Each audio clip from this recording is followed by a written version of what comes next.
खुलुमबाय समा जेब्लाबो खारबाय थायो बियो थाबथानो रोङा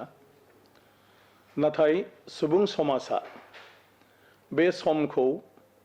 सुनानै लानो थाखाय 12 दानजों बोसोरसे बेबायदि स्पीड ब्रेकार बायदि खालामनानै लादों जेराव जोङो जोंनि जिउआव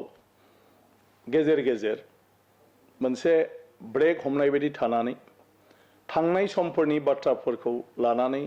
बिनि मोनदांथिफोरखौ लानानै फैबाय थानाय समाव मोनसे गोदान सानस्रिजों गोदान माखासे आदब खायदाजों खामानि मावनो जुरिफिनो दा बेबायदिनो मिथिस्लाबा जासे दिनै समा थांबाय 2021 मायथाइया आरो गोदानै 2022 मायथाइया फैबाय ओंखायनो 2021 मायथाइयाव जेफोर मिजिंखौ लानानै जों गासै खामानि मावनो हाबाफारि लादोंमोन बेफ्राव जुदि मायाबा जाफुङाखैब्लाबो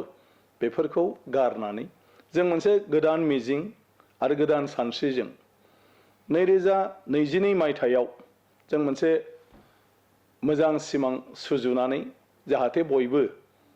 आवगायो आरो बियो जेन मोगथाङाव जाफुंसारो बेनि थाखाय आं बयनिसिमबो गोसो गोरबोनिफ्राय गाहाम हामलायनाय जासिहरबाय आरो 2022 मायथाइनि बयनिसिमबो आंनि गोसो गोरबोनिफ्राय सिबिनाय आरो अननायजों लोगोसे बे गासै बोसोरानो बयनिबो जिउआव जाहाथे रंजानायजों बुंफबथों बेखौनो आङो मिजिं खालामनानै आनान गसाइनाव आङो बोर बिबाय आरो बयनिसिमबो गाहाम हामलायनायखौ फिन बावहरबावबाय गोजोन्थों।